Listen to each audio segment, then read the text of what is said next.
새끼적 은혜를 갚는 까마귀의 효심. 까마귀는 색깔도 까맣고 죽은 고기를 먹고 산다고 하여 좋아하지 않는 사람도 많지만, 옛날부터 까마귀는 아름다운 효성을 지닌 새로도 알려져 있습니다. 진나라 때 이밀이 황제에게 적어 올린 진정표라는 글에 오조사정, 즉 까마귀의 사사로운 정이라는 구절이 나오는데, 이는 바로 까마귀의 효성을 가리키는 말이지요. 이밀은 생후 6개월에 아버지를 여의고 4살 때 어머니가 개가하여 할머니 품에서 자랐습니다. 위, 촉, 오, 삼국을 통일한 진의 황제 무제는 총나라 신하였던 이밀의 사람됨을 알아보고 관직을 주려 했습니다. 내 그대를 태자세마로 봉하노라. 태자를 곁에서 잘 보필하도록 하라. 성은이 망극하옵니다. 하오나 폐하, 아래옵기 항공하오나 늙으신 조무의 공양을 맡아줄 사람이 없어 폐하의 뜻에 따를 수가 없사옵니다. 그대가 감히 나의 명을 거역하겠다는 것인가? 그대가 본래 총나라 출신이라 도임금을 섬기지 않겠다는 뜻인가? 아닙니다. 그런 뜻이 아니었고 소신은 다만.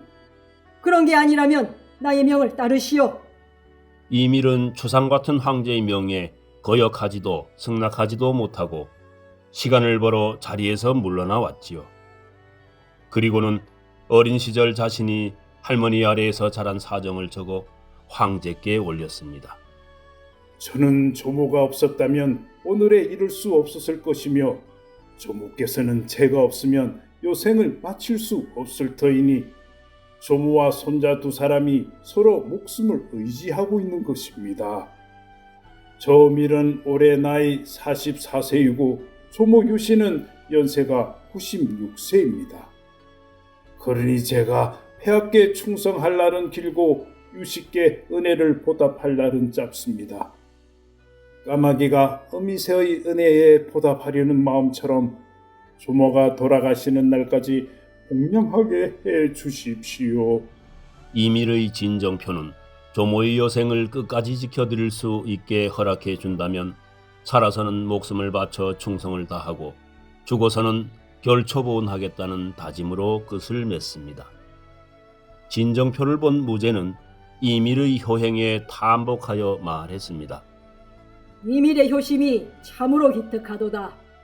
그에게 내린 벼슬을 취소하고 노비 2사람을 보내 조모의 복량을 돕도록 하라. 또한 조모를 위해 옷과 음식도 하사하도록 하라. 그리하여 이밀은 할머니가 돌아가시는 날까지 곁에서 정성껏 돌봐드릴 수 있게 되었습니다.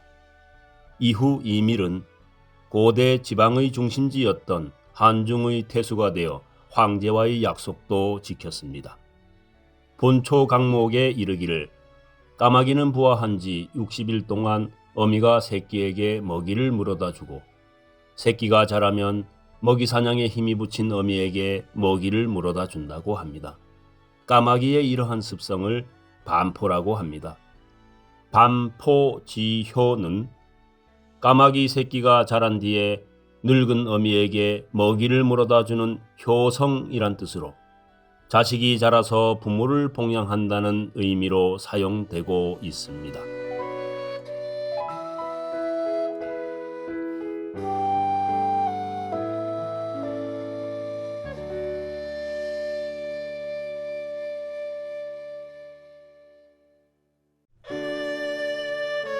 목숨을 건 우정. 옛날 어느 한 마을에 어릴 때부터 절친한 친구인 마교와 응보가 살고 있었습니다. 2사람은 장성한 후 같이 고향을 떠나 다른 마을에 가서 열심히 일하며 살고 있었지요. 그런데 그만 마교가 실수로 사람을 죽인 사형수가 된 채 옥에 갇혀 죽을 날만 기다리게 되었습니다.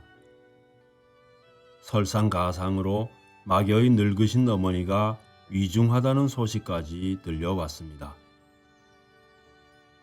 이 일을 곁에서 지켜보며 안타까워하던 응보는 고을원님께 나아가 엎드려 간청드렸습니다.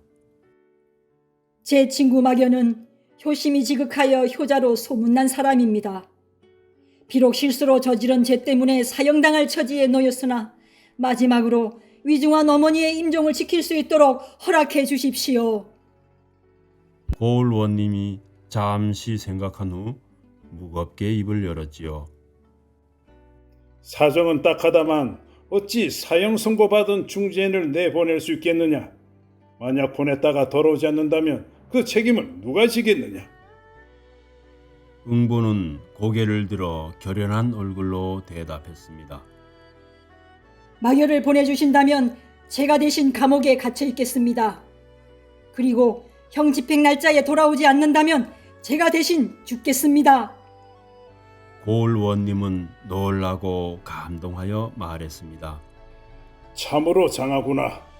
둘 사이의 우정이 너무나 애틋하여 그대의 청을 허락한다. 단 국법이 엄한지라 만약 제 시간에 돌아오지 않는다면 책임을 지고 대신 죽는 것은 각오해야 할 것이다. 이렇게 하여 막연은 어머님을 뵙기 위해 고향으로 달려갔고 응보는 대신 옥에 갇히게 되었습니다.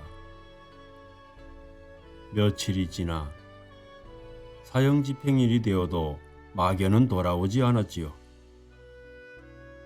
고을원님은 대신 갇힌 응보를 끌어내 처형하라고 명하면서 응보에게 말했습니다. 죄 없는 네가 친구를 대신해 죽음을 무릅쓴 건 참으로 가상한 일이나 약속을 지키지 않은 친구로 인해 처형당함은 어쩔 수 없는 일이니 원망 말거라. 응보가 담담한 어조로 대답했습니다. 제 친구가 약속을 어길 사람이 아닌데 피치 못할 사정이 있을 것입니다. 하지만 오지 않았으니 약조한 대로 달게 받겠습니다. 그리하여 응보의 사형 집행이 시작되려던 그 순간 잠깐! 멈추시오! 멈춰주시오! 저 멀리 소리치며 헐레벌떡 뛰어온 사람은 마겨였습니다. 미안하네. 홍수가 나서 길을 돌아오다 보니 늦게 되어 하마터면 자네를 죽게 할 뻔했네. 고마우이. 자네 덕분에 어머니 임종을 지키고 장례까지 잘 치러드려 여한이 없네. 정말 고마우이. 아닐세, 난 자네가 꼭 돌아오리라 믿고 있었네. 이렇게 돌아와줘서 고맙네. 약속을 지켜줘 고맙고 자신을 믿어준 친구가 고마워 두 사람은 서로 부둥켜 안고 눈물을 흘렸습니다. 이 모습을 지켜보던 고을원님은 감격하여 말했습니다. 이렇게 의로운 사람들을 죽게 해서는 안 된다. 일단 사형 집행을 중단하고 막연은 옥에 가두고 잘 보하라. 원님은 황제께 자세한 내용을 적어 사면을 요청하는 탄원서를 올렸습니다. 황제는 탄원서를 읽고 신하들에게 명했습니다. 참으로 지극한 우정이로다. 마결을 사면하고 백성을 위해 봉사하도록 저 둘에게 관직을 하사토록 하라. 이렇게 목숨도 아끼지 않은 그들의 우정은 세상의 길이 전해졌습니다. 이 이야기처럼 문경지교는 목숨도 내놓을 수 있는 사귐을 뜻하는 말로서 친구를 위해서라면 목숨도 내놓을 수 있는 사이라는 의미로 사용되고 있습니다.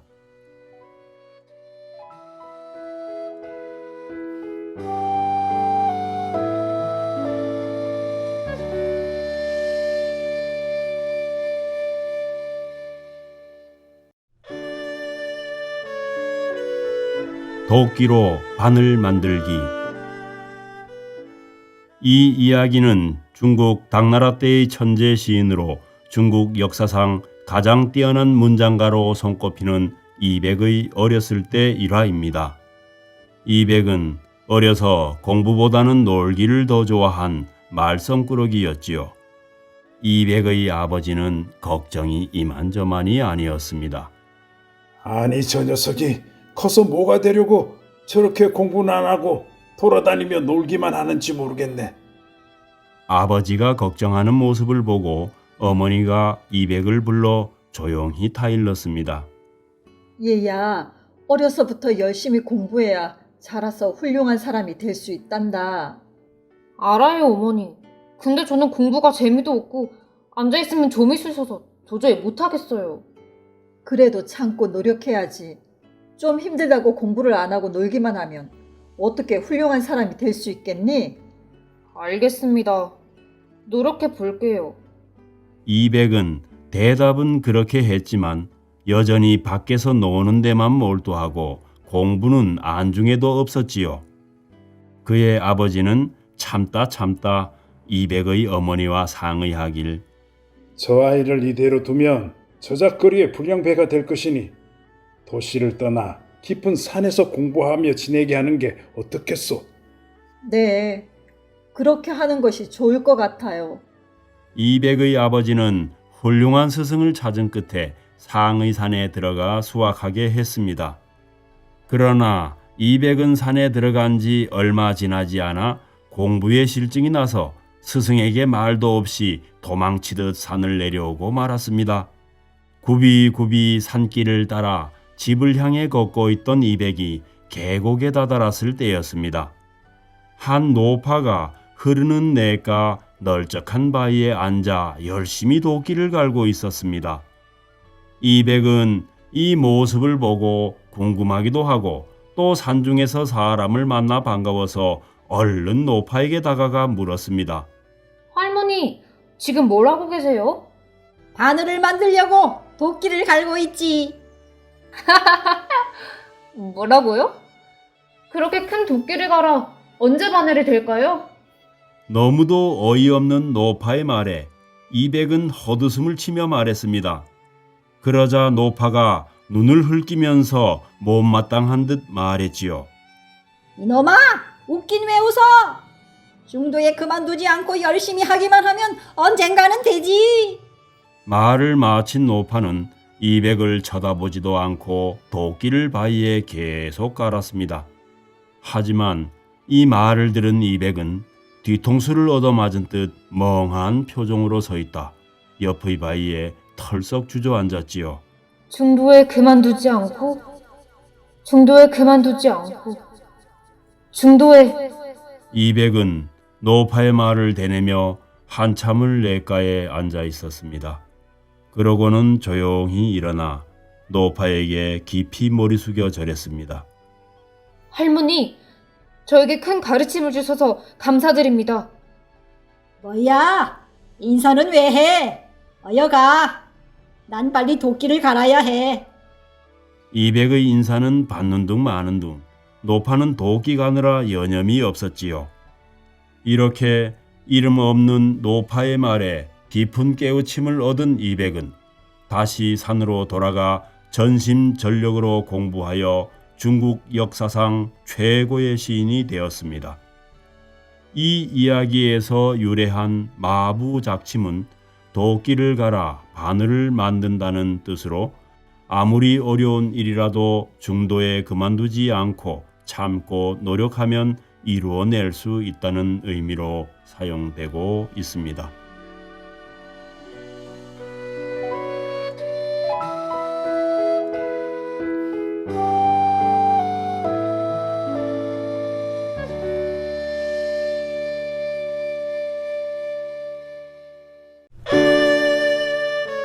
돌로 양치질을 한다고? 돌발적인 상황에서 재치 있게 대처하는 사람에게 임기응변에 능하다고 말합니다. 오늘은 임기응변에 능한 사람에 대한 이야기를 살펴보겠습니다.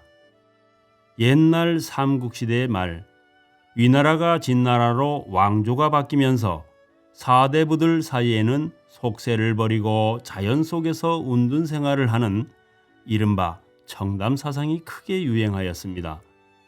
진나라에서 태수라는 벼슬을 지낸 손초라는 인물 역시 젊은 시절에는 운둔 생활을 할 생각을 가진 적이 있었습니다. 속세를 등지고 살림에 응가하기로 마음먹은 손초는 친구인 왕제를 찾아갔습니다. 이복의 왕무자, 그동안 어떻게 지냈나? 자네는 왕족인 사마씨의 친척이니 근심 걱정 없겠구만. 모르는 것이 없는 자네야말로 뭐 근심할 게 있나? 남부럽지 않은 사람 아니었나? 세상이 너무 어지러워. 법도도 없이 무력으로 권력을 잡은 자들이 조정에 앉아 활개를 치고 있으니 벼슬은 해서 무엇하겠나? 그래서 무슨 계획이라도 있는가? 손초는 친구에게 세속을 떠나 자연 속에 운둔하려는 뜻을 전했습니다. 난 이제부터 돌로 양치질하고 흐르는 물을 베개로 삼으며 지내려 하네. 그러자 왕제가 웃으며 물었습니다.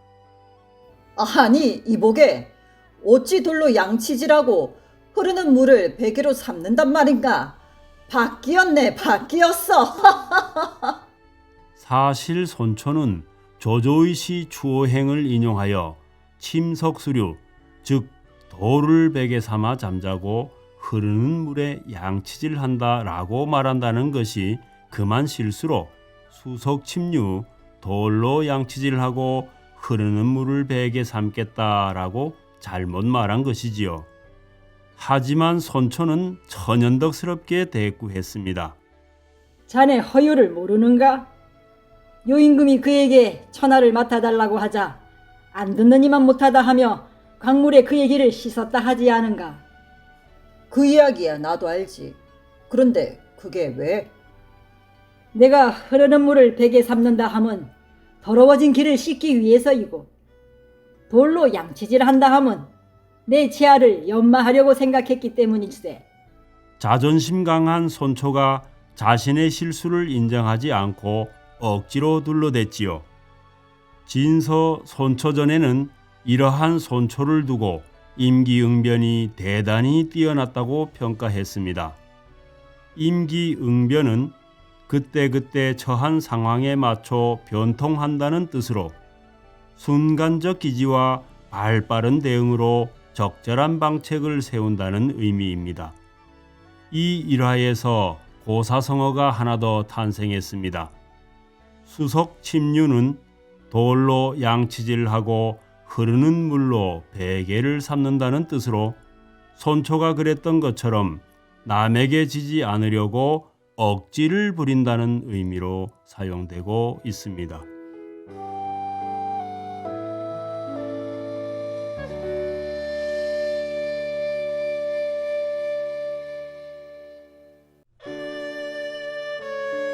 세 번 숙여 인재를 얻다.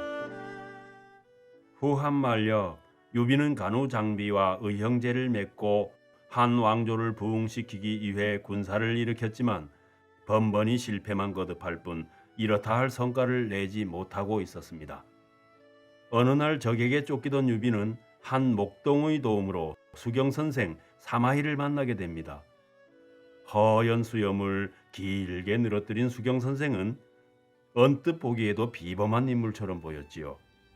조정은 부패하고 밀란이 일어나 세상이 몹시 어지러운 난세입니다. 가르침을 여쭈어도 되겠습니까? 하오. 사마희는 어지러운 세상 속에서도 사람들에게 무조건 하오라고 대답하여 호호 선생이라는 별명이 붙었지요. 어찌해야 난세를 평정하고 천하를 얻을 수 있습니까? 유공의 곁에는 인재가 부족합니다. 저에게는 관우와 장비, 조은 같은 용맹스러운 장수가 있습니다. 어찌 인재가 부족하다 하시는지요? 그들이 훌륭한 장수인 건 맞지만 천하를 얻기 위해서는 군기를 잡고 계책을 세워 정권을 통솔할 전략가가 필요합니다. 수경 선생의 말을 들은 유비는 한숨을 내쉬며 말했습니다. 선생님의 말씀이 지당하십니다. 마땅한 사람이 있으면 청구해 주십시오. 하오. 봉룡이나 봉추 중 한 사람만 있어도 천하를 얻을 수 있지요. 봉룡과 봉추? 그들이 누구입니까? 가르쳐 주십시오. 하지만 호호 선생은 하오하오란 말만 남긴 채 끝내 알려주지 않았습니다. 이후 유비가 신야성에 머물고 있을 때 그곳에서 서서라는 인물을 얻게 됩니다.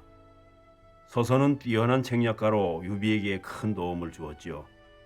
어느 날 서서는 유비에게 제갈량을 추천했습니다. 제갈량은 춘추시대 훌륭한 재상이었던 간중 같은 큰 인물입니다. 그렇다면 그대가 그를 데려오시오. 이 사람은 가서 그를 만나볼 수는 있으나 오게 할 수는 없습니다. 그를 데려오기 위해서는 장군께서 몸을 낮추시고 직접 방문하셔야 합니다. 20살 연상의 유비더러 이름 없는 서생에 불과한 자를 직접 찾아가라는 것은 어림없는 말이었지만 유비는 개의치 않고 즉시 수레에 예물을 짓고 제갈량의 초가집을 찾아갔습니다. 하지만 제갈량은 집에 없었지요. 며칠 후 또 찾아갔으나 이번에도 역시 없었습니다. 동행했던 간호와 장비가 마침내 불평하기 시작했습니다.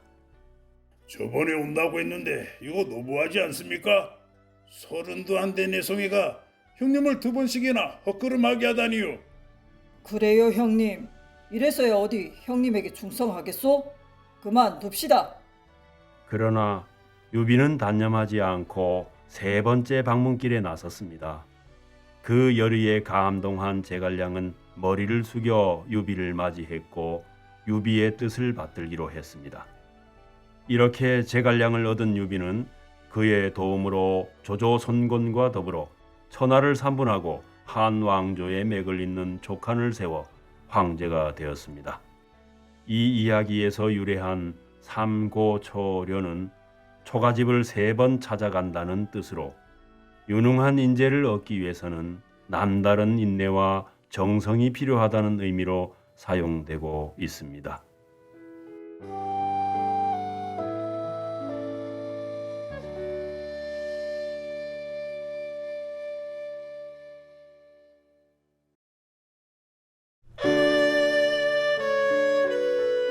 하늘의 뜻. 중국 삼국시대 남쪽으로 세력을 확장하던 위나라의 조조는 적벽대전에서 유비와 선곤의 연합군에게 크게 패하여 쫓기고 있었습니다. 이때 제갈량은 조조의 태강로를 예측하여 중요한 길목마다 군사를 배치해서 조조를 사로잡을 작전을 세웠는데 천하의 명장으로 불리던 관우에게는 아무런 임무도 부여하지 않았지요. 작전에서 배제된 관우는 크게 노하여 군사인 제갈량에게 따지듯 물었습니다. 어째서 나에게는 임무를 맡기지 않는 거요? 내가 제갈 군사에게 무슨 잘못이라도 했소? 그런 게 아니라 장군께서 조조에게 신세를 진 적이 있기에 혹시나 이를 그르칠까 배제한 것입니다. 관우는 이 말에 더욱 녹이 등천하여 제갈량을 쏘아보며 금방이라도 청룡 오늘도를 뽑을 기세로 말했습니다. 내가 공과 사도 구분할 줄 모르는 어리석은 사람으로 보인단 말이오. 제갈량이 조용히 관우를 바라보며 대답했습니다. 장군께서 진정으로 조조와의 사사로운 정에 이끌리지 않을 수 있겠습니까? 이 말에 관우는 더욱 화가 치밀어 올라 분노한 목소리로 말했습니다. 조조의 목숨을 가져오지 못한다면 내 목숨을 내어놓겠소. 관우의 결련함에 제갈량도 비장한 어투로 명령했습니다. 그렇다면 장군께서 화영도로 가서 조조의 마지막 퇴로를 차단하고 그를 사로잡아 오십시오. 만약 조조와의 사사로운 정에 이끌려 이를 그르친다면 군법대로 시행하겠습니다. 그러자 자신의 목숨을 걸고 조조를 잡아오겠다는 관우를 보며 유비는 불안해져 제갈량에게 말했습니다. 관아우는 이런 사람이요. 조조와의 예정 때문에 실패할 수도 있는데 군사께서 다른 임무를 부여함이 합당하지 않겠소. 제게 생각이 있으니 염려 마시고 지켜보시지요. 제갈량은 유비를 안심시키며 대답했지요. 하지만 유비의 예감대로 관우는 신세를 졌던 조조가 살려달라 애원하자 차마 사로잡지 못하고 퇴로를 열어주어 달아나게 했습니다. 다 잡았던 조조를 살려준 관우는 터덜터덜 군영으로 돌아와 죄를 청했습니다. 내가 조조를 사로잡지 못한 죄 변명의 여지가 없으니 처분에 따르겠소.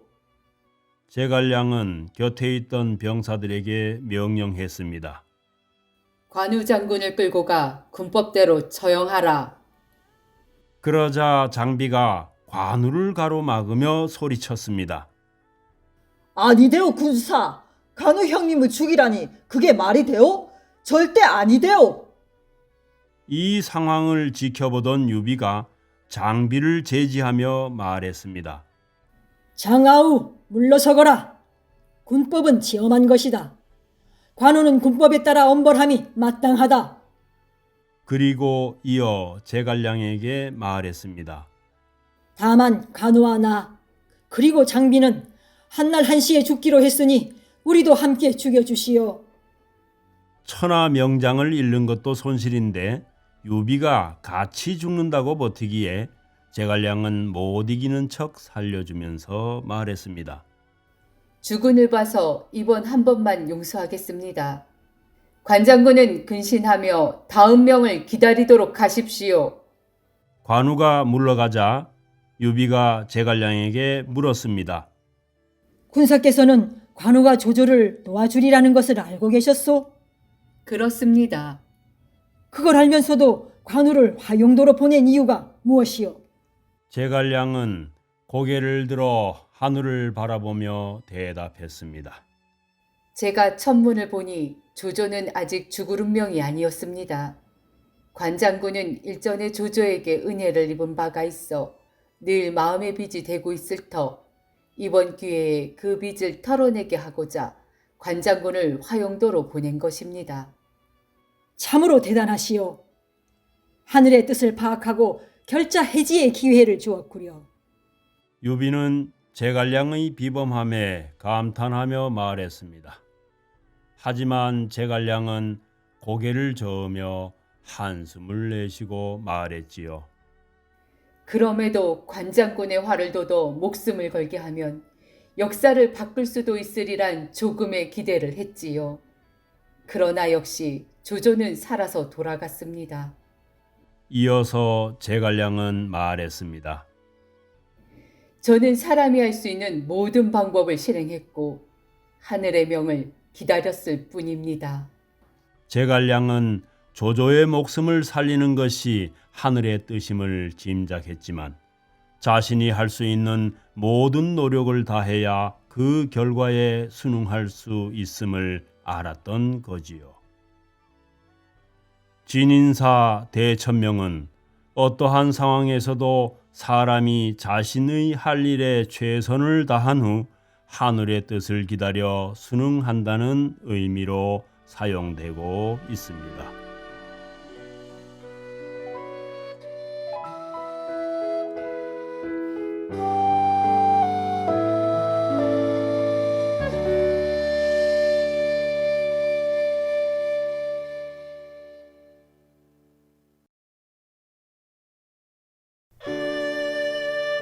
여몽 장군의 놀라운 변신. 북위의 조조, 서촉의 유비, 동호의 손권.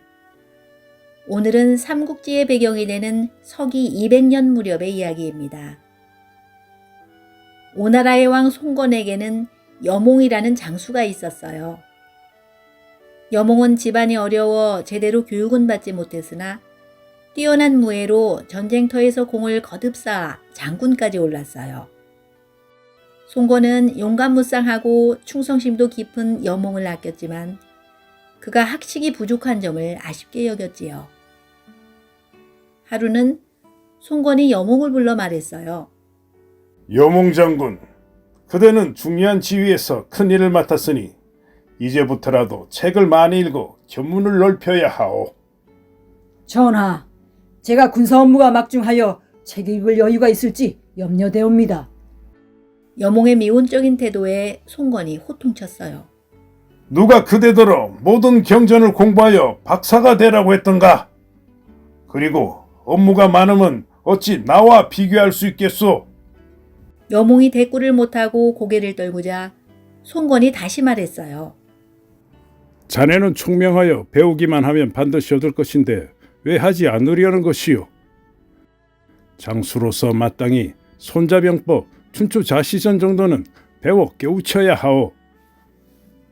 송건은 손에서 책을 놓지 않고 공부했던 선대의 군주와 장수들의 예를 들어주며 여몽에게 공부하도록 독려했어요. 공자는 하루 종일 해도 해롭지 않은 게 배우는 것이라 했소. 한나라 광무제는 군대를 끌고 다니면서도 항상 손에서 책을 놓지 않았소. 조조도 책 읽기를 좋아한다고 자랑하고 다닌다는데 그대는 어찌 스스로 힘쓰지 않는 거요?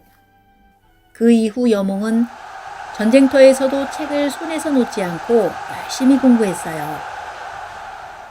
그러던 어느 날 노숙이 여몽을 찾아왔어요. 노숙은 문무를 겸비한 장수로 송건의 정책 결정에 큰 역할을 한 인물이지요. 노숙은 여몽과 오나라의 천하 통일을 위해 의논하면서 여몽의 지략에 놀라워하며 말했어요. 여보게 여몽, 나는 아우가 단지 군사상의 책략을 좀 알 뿐이라고 여겼는데 오늘 다시 보니 학식이 뛰어나고 박식하여 더 이상은 오나라의 어린 여몽이 아닐세.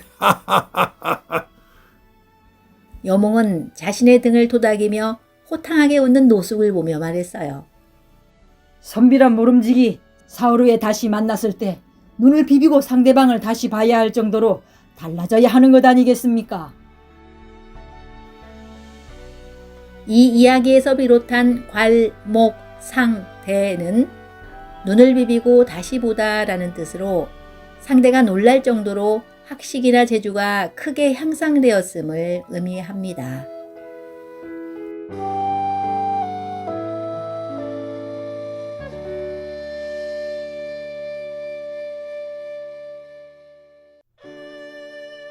천만금을 주고 산 이웃. 중국 남북조 시대 여승진은 공과 사가 분명한 청백리로 칭송받던 사람이었습니다. 여승진은 나이가 들어 관직에서 물러나기 위해 황제에게 말했어요. 소신이 연로하여 폐하를 보필하기에 이제 힘이 부족한 듯합니다. 그만 고향으로 돌아가고자 하오니 윤허하여 주옵소서. 학문이 깊고 정사에도 능한 경을 내 그동안 많이 의지하였소. 경을 계속 두고 싶지만 내 욕심만 차릴 수는 없겠지요. 경에 대한 보답의 뜻으로 경을 연주자사로 임명하겠소. 성은이 망극하옵니다. 여승진이 중앙관직을 내려놓고 고향 땅 연주, 태수들을 감독하는 감찰사가 되어 돌아오자 고향 사람들은 기쁘게 그를 맞이했습니다. 어느 날 여승진에게 채소장수를 하던 육촌 동생이 찾아와 말하길, 형님, 금이환영을 축하드립니다. 높은 관직을 얻어 이렇게 고향으로 돌아오시니 우리 집안의 큰 경사가 아니옵니까? 말단이라도 좋으니 저에게 한 자리 마련해 주시면 형님에게 꼭 보답하겠습니다. 어찌 친척 덕으로 벼슬을 얻으려 하는가? 안 될 소리. 돌아가 하던 일이나 열심히 하시게. 여승진의 대쪽같이 단호한 태도는 그의 덕을 보려던 다른 친척들에게도 전해졌습니다. 그 무렵 송계하라는 사람이 여승진의 이웃집으로 이사를 왔습니다. 송계하는 여승진에게 인사를 하러 찾아갔지요. 인사를 나누던 중 여승진이 물었습니다. 이 집을 얼마에 샀습니까? 1,100만금을 주고 샀습니다. 여승진이 깜짝 놀라 말했습니다. 아니, 이 집은 100만금이면 살 수 있을 텐데 너무 비싸게 사셨군요. 송계하가 웃으며 대답했지요. 네, 100만금의 집을 사고 1,000만금의 이웃을 산 것입니다. 여승진과 송계하는 이렇게 이웃이 되어 늘 함께하며 자주 어울렸습니다. 송계하는 훗날 여승진이 황제에게 추천하여 형주자사에 부임하게 되고 탁월한 정치 능력을 인정받아 많은 업적을 남겼다고 합니다. 좋은 이웃을 선택하여 살 집을 마련한 송계하는 통큰 투자에 큰 결실을 이룬 셈입니다. 이 이야기에서 유래한 천만매리는 천만금으로 이웃을 산다는 뜻으로 이웃의 소중함을 일깨우고 있습니다.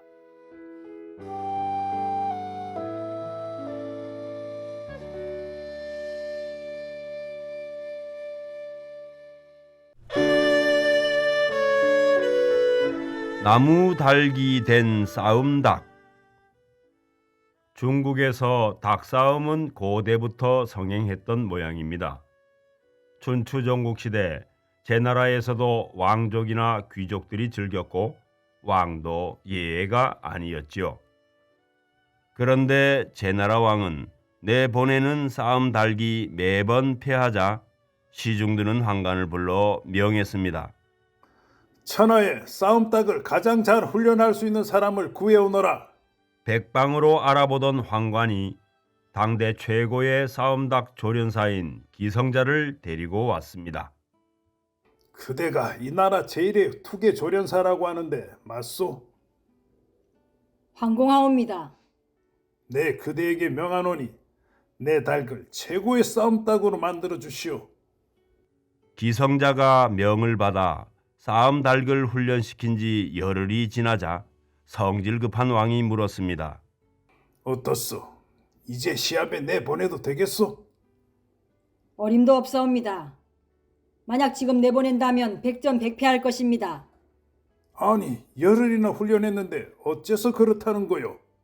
이 닭이 아직 자기 힘에 확신이 없어 침착하지 못하고 허둥대기만 하니 내보내면 반드시 패할 것입니다. 그리고 또 열흘이 지나 조급해진 왕은 참지 못하고 기성자에게 다시 물었습니다. 이젠 시합에 내보낼 수 있지 않겠소? 아직 안 됩니다. 지금 나가면 절반도 승리하지 못할 것입니다. 어허 참, 20일이나 지났는데 왜 그 정도 수준밖에 안 된다는 거요? 이 닭이 훈련을 받더니 힘이 넘쳐 다른 닭만 보면 냅다 달려들고 보는데 이렇게 성급하게 달려들면 오히려 허점을 노출하여 결국 패하게 됩니다. 다시 열흘이 지나 더 이상 못 참게 된 왕이 기성자를 직접 찾아갔습니다. 이제 더는 못 기다리겠소.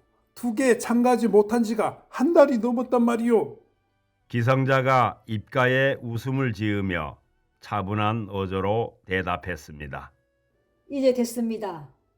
다른 닭들이 아무리 소리를 지르고 덤벼도 마치 나무로 만든 닭처럼 전혀 동요하지 않고 상대를 날카롭게 노려봅니다.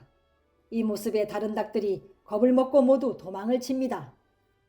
왕이 이 말을 듣고 기성자가 기른 닭을 살펴보니 과연 고고하게 서 있는데 그 기품과 위세에 눌려 다른 닭들은 감히 옆으로 접근도 못하고 고개를 숙인 채 주변만 서성이고 있었습니다. 왕은 너무나 흡족한 나머지 소리내 웃으며 말했습니다. 하하하하, 그대가 기른 싸움닭이 닭 중에 봉황이 되었으니 이제 닭싸움의 재미가 없어지겠구려. 이로부터 제나라 왕은 투계에서 한 번도 패하지 않았고 그 후 재미가 없어져 더는 닭싸움에 집착하지 않게 되었다고 합니다. 목계 양도란, 싸움 닭이 나무닭처럼 훈련된다는 뜻으로 싸움 닭을 정성껏 훈련해 최고의 경지에 이르게 한 것처럼 사람도 훌륭한 스승 밑에서 정성을 다해 시간과 노력을 들여 수양을 쌓으면 큰 도와 덕을 지니게 된다는 의미로 사용되고 있습니다.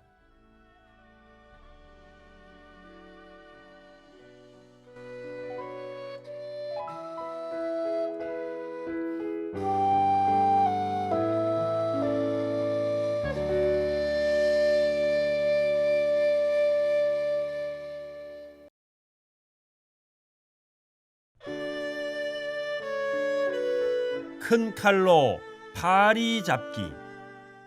중국 삼국시대 위나라 때 조조에게 인정받아 대산원까지 지낸 왕사라는 사람이 있었는데 노년기에 성질이 고약하고 고집불통으로 변해 사소한 일에도 화를 잘 내서 가혹한 관리로 불렸다고 합니다.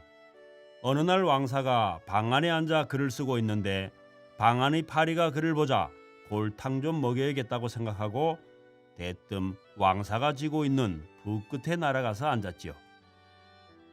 파리가 붓끝에 앉으니 글을 쓸 수가 없어 왕사는 파리를 쫓아내려고 손으로 휘휘 바람을 일으켜 보는데 이 파리가 도통 움직이질 않았습니다.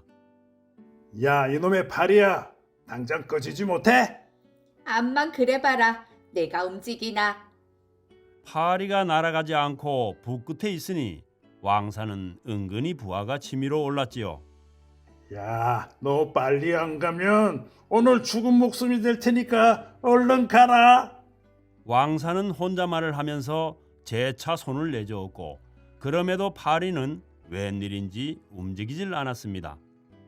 내가 그런다고 움직일 줄 알고? 내 눈은 사방을 다 볼 수 있어. 날 잡지도 죽이지도 못할걸? 파리는 더욱 의기양양해져서 울그락불그락해진 왕사를 보며 꼼짝도 하지 않았지요. 왕사는 화도 나고 어이도 없어 요놈을 어찌 잡을까 속으로 궁리하며 파리를 노려보았습니다. 그리고 잠시 후 붓을 먹물 가득한 벼 위에 순식간에 휙 담갔습니다.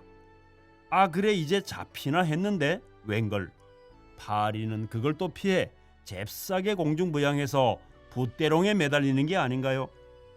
너 이놈, 오늘 너 죽고 나 죽자! 왕사는 화가 솟구쳐 올라 생각 없이 붓으로 마구 파리를 내려쳤습니다. 그러자 시커먼 먹물이 온 사방으로 튀어 방 안에 이상한 그림이 마구 그려졌지요. 내가 오늘 이놈을 잡아서 요절을 내고야 말 테다. 왕사는 더욱 열이 받아 이제는 이 판 사판인 듯 붓을 들고 파리를 잡으려 춤을 추듯 휘둘렀습니다. 흥, 내가 잡힐 줄 알고? 네가 우리 엄마 아버지한테 벼루를 던져서 황천길 가게 한 복수를 할 테다. 파리는 있는 힘껏 날개를 움직여 요리조리 붓질을 피하며 계속 왕사를 약올렸습니다. 왕사는 얼굴이 벌게지도록 붓을 휘둘렀지만 파리가 잡히지 않자 숨을 헐떡이며 흥분된 목소리로 말했습니다. 이런 코딱지보다 작은 놈이 나를 우롱하다니. 내 이놈을 잡기만 하면 흔적도 없이 가루로 만들어주마. 마구 소리치며 붓을 휘두르고 있던 그때 방 한쪽에 놓인 장검이 힐끔 보이는 게 아니겠어요? 옳지, 너 이제 죽었다! 왕사는 장검을 뽑아 손에 들고 파리를 향해 마구 휘둘렀고 그 바람에 문이며 장롱이며 집안의 온갖 가구들이 큰 칼에 베어 손상되기 시작했지요. 소리가 시끄러워지자 옆방에 있던 아들이 무슨 일인가 싶어 뛰어왔습니다. 아니 아버지, 이게 무슨 일입니까? 한관정 난리는 난리도 아니네요. 무엇이라? 딴소리 말고 이놈의 파리 새끼를 어떻게 좀 잡아봐라. 내 요놈을 잡지 못하면 죽어도 눈을 못 감을 거다. 아들은 너무나 황당하여 뭐라 할 말이 없어 눈만 꿈뻑거리다가 아버지에게 큰 소리로 외쳤습니다. 아버지, 그만 좀 하세요. 사방을 둘러보시란 말입니다. 왕사는 갑자기 아들이 소리를 지르자 정신이 드는지 칼을 멈추고 엉망이 된 주위를 둘러보았습니다. 아이고, 이 파리 새끼 하나 때문에 내 집안이 쑥대밭이 되다니. 어이가 없네. 파리는 이 모습을 보며 여전히 날개를 흔들어 왕사의 얼굴에 붙었다 머리에 붙었다 하며 기고만장했고 왕사는 더 싸울 기운이 없는지 멍하니 서 있다 바깥으로 나가버렸습니다. 이런 황당한 일은 지금도 일어나고 있습니다. 사회적 지위를 불문하고 작은 일에 집착하여 화가 난다고 책상을 발로 차거나 무언가를 집어던지는 등의 행위는 결국 작은 화를 참아내지 못하는 데서 오는 어리석은 행동입니다. 파리를 보고 화가 나서 칼을 빼든다는 뜻의 노승발검은 별것 아닌 일에 화를 내는 마음씨가 괴팍하고 좁은 사람, 혹은 사소한 일에 지나친 대응을 하거나 작은 일을 하는데 지나치게 큰 기구를 사용하는 것 등을 비유하는 의미로 사용되고 있습니다. 이 이야기가 우리나라 조선에 전해졌는데 파리가 모기로 바뀌어 견문발검이라는 고사성어가 만들어졌다고 합니다.